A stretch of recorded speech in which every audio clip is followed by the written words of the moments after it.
And we arrived to the grooming table. I highly recommend you to get some sort of a grooming table because that will elevate your doggy, help with your back, and help with your doggy being cooperative. Because they connect the two things, like this is the grooming table, and in case they got awesome experiences there, then you don't have to worry about them searching for toys like you probably would experience when you're trying to groom the doggy on the ground. They get distracted by the surroundings, so once you elevate them, they're going to focus on you and stay way more still. There are awesome grooming tables for very affordable prices. And depending on your doggy size, you want to get a smaller or a bigger one. I recommend you to get a little bit bigger for your doggy so they can move around comfortably and turn around comfortably. In case you don't want to invest in a grooming table, you can also do a thing like if you have a sturdy coffee table, you can put a yoga mat or a non-slip. Probably you're going to be better off with a non-slip top, which you can get from wholesale pet supplies because that's gonna keep the hair away from it. Yoga mat just kind of soaks all the hair in, and it's going to be very hard for you to clean it. A non-slip top will help you huge to keep the doggy comfortable and cooperative. Because in case they feel the surface is slippery, they're going to curl up or jump off and just want to avoid the situation. Table manners. First, let's talk about the doggy's perspective and then from our perspective. As you probably know, I'm grooming doggies without using any kind of grooming loops around, and there is no frame around the table to put the grooming loops on. I find it extremely effective when the doggy gets to choose the position they want to be in. And when in the past I used grooming loops, they tend to tighten up way more. So how do we satisfy our need for safety as well as our dog's need to choose the position they want to be in? We introduce the table to the doggy and get them used to it. So when you get your table, you set it to the lowest possible height and find the perfect location for it for grooming.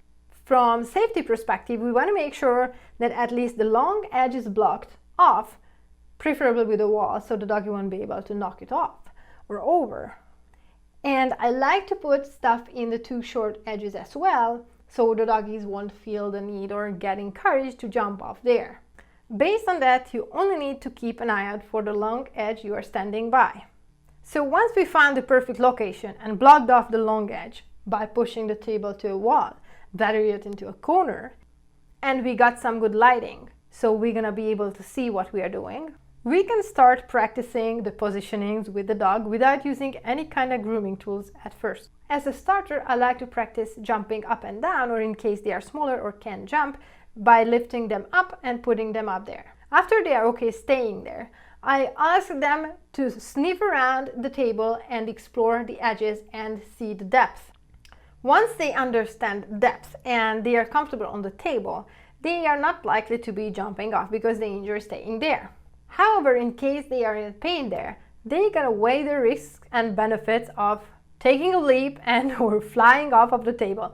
You especially need to be mindful about puppies because their concept of depth is still developing and they don't really see the risks. So the doggy knows going up and down and is comfortable on the table and understand the edges and depths. As the next step, I like to practice sit, stand, stay, and turning around on the table. So they're gonna understand what I'm expecting. Once that's check mark as well, we can start practicing positionings, for example, lifting the one hind leg up to be able to reach to do a sanitary trim, or in case of large doggies. In case you have a smaller doggy, you can get a hold of the two front legs and lift the doggy up and do the sanitary trim that way, so they need to get used to those positions as well. I mentioned those two separately because standing on 3 legs and balancing on the table with 3 legs or on 2 legs needs a different level of trust and understanding and comfort level when it comes to doing that on the table. So I would definitely practice those before I would get any grooming tools to make sure that the doggy is comfortable on the table. Table manners for you. Which are the body languages that will encourage your doggy to stay there, and which are the ones that will encourage them to jump off? The first thing I want you to be aware of, whenever you are staying facing the doggy with full body and face, that will mean your doggy to stay there. Whenever you're opening up this position, like taking a look at one direction or moving with full body, that will encourage most of the doggies to go with you because something is going on. She will move, he will move, I will go with her or him. So I find it incredibly important for you to practice to stand facing the doggy, and whenever you need to reach a tool, then you practice that so your doggy will understand what is happening. I like to use verbal cues for the doggies. I don't like to use the word commands, but verbal cues to let them know what's going to happen and what I'm expecting from them to do. Like when I'm moving a little bit more around the table, like I'm here and I need to get something from there, so I need to make a step. Then I like to put my hand on the doggy, either this way or that way. And before I would move anything on myself, my head or my body, or make a step, I would say to the doggy, stay there, whatever your command is for that. So they will understand they are supposed to stay there. For beginners, I put my hand on the doggy and I give them a cue what's about to happen. I say them, stay there. And once they understood that, I move and get the tool. With experienced dogs, you can only say the word, the cue, like stay there, and move and do it. It's very critical that you do it in this order. Stay there, hold the doggy, stay there, or just use the word in case your doggy is an advanced one, and move. Because in case you mix it up or do it simultaneously, your doggy's reaction will be different. Whenever you are moving around the table, you need to do slow movements whenever it's not an emergency. So when you need a tool, you are reaching towards the tool this way, not like this.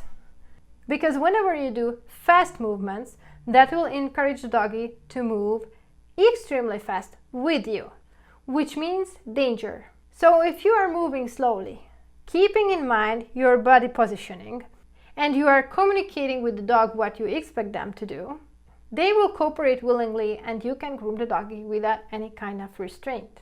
I see it from so many people that they put the grooming table in the middle of the room and they are using grooming loops. However, in case you position the table in a way that it's gonna be safe, because the table's two sides at least are blocked off, especially when you have a window to take a peek out for your doggy as an additional entertainment in case they are not going too wild for squirrels and birds and whatnot out there, then it's gonna be absolutely easily possible to groom your doggy without any kind of restraint, and it's gonna be a real spa day for everyone.